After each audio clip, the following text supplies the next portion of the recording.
اچھا فقیر وہ ہے، اچھا سالک وہ ہے کہ جو مال و اسباب سے خالی ہو، ظاہراً بھی اور باطناً بھی، اس کے باطن میں بھی مال نہ ہو، مال کی تمنا نہ ہو، وہ بہترین حالت میں۔ باطن سے کیسے جائے؟ اس سے کم درجے کا وہ ہے کہ باطن تو مال سے خالی ہو، ظاہر میں مال ہو۔ ہاں؟ لیکن اس کا ہونا نہ ہونا اس کے لیے برابر ہو، لیکن اس درجے کا نہیں ہے وہ۔ اچھا، زیادہ درجہ اس کا جس کے وجہ ہاں مال ہے، ظاہر میں بھی نہیں ہے اچھا، اور باطن میں بھی نہیں ہے۔ باطن میں مال ہے تو وہ تو پھر ولی نہیں ہو سکتا۔ ہاں وہ تو ولی کیسے ہوگا جس کے باطن میں مال بھرا ہوا ہے؟ حضرت بزرگوں سے پاک رضی اللہ عنہ کا واقعہ نہیں ہے کہ آپ بہت بڑے تاجر تھے اور آپ کا مال تجارت جو تھا وہ یعنی جہازوں میں بھر کے بیرون شہر اور ایک شہر سے دوسرے شہر، سمندر پار بھی جاتا تھا، دریا کے پار بھی جاتا تھا۔ تو ایک دن آپ بیٹھے ہوئے تھے اپنے رفقا کے ساتھ، خادم آیا اور اس نے آ کے عرض کی کہ یا حضرت ایک بری خبر۔ فرمایا کیا؟ آپ کا مالی تجارت لے کے جانے والا جہاز ڈوب گیا۔ آپ نے آنکھیں بند کی بزرگوں سے اعظم مدینہ عنہ اور فرمایا الحمدللہ۔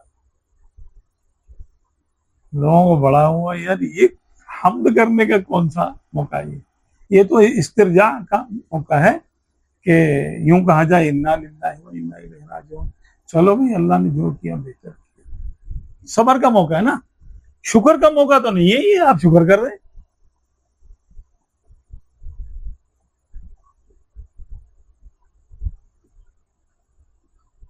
حالانکہ شکر کرنے سے نعمت بڑھے گی، پھر مزید نقصان ہوگا۔ یہ بھی ہے، اور یہ ہے صوفیہ سے کہتے ہیں کہ ہاں اگر دل جگر ہے شکر کرو، پھر نقصان پہ پھر آگے کے لیے تیار ہو۔ اچھا صبر کرنا ہے اس وقت، عافیت کا رستہ بتا دیا نا، یہ رستہ عافیت۔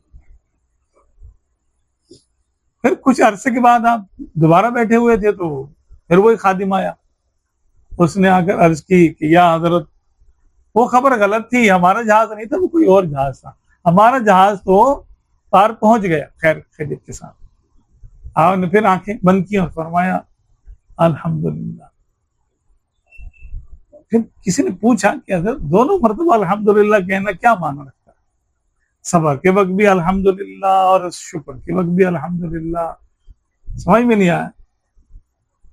فرمایا کہ جب مجھے خادم نے آ کے کہا کہ ہمارا جہاز ڈوب گئے تو میں نے اپنے قلب پہ توجہ کی کہ کیا مال کے ڈوبنے کا ملال تو نہیں ہے،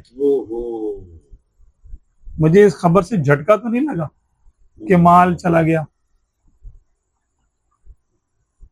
تو میں نے پایا الحمدللہ کوئی ملال نہیں ہے۔ تو میں نے کہا یا اللہ تو نے اتنی بڑی نعمت مجھے عطا کر دی کہ مال کے جانے کا ملال ہی نہیں ہے، الحمدللہ۔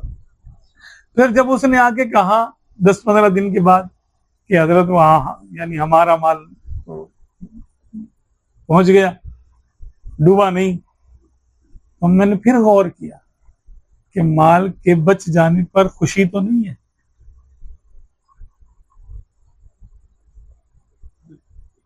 مال کے بچ جانے پہ خوشی تو نہیں ہے۔ تو میں نے پایا کہ نہیں، میرا دل میں کوئی تبدیلی نہیں ہے، کوئی خوشی نہیں ہے۔ یہ حضور غوث پاک ہی کہہ سکتے ہیں، یا ان کو کوئی غلام جس کو وہ عطا کر دے ایسی کیفیات، نظر کرم ڈال دیں جس کو۔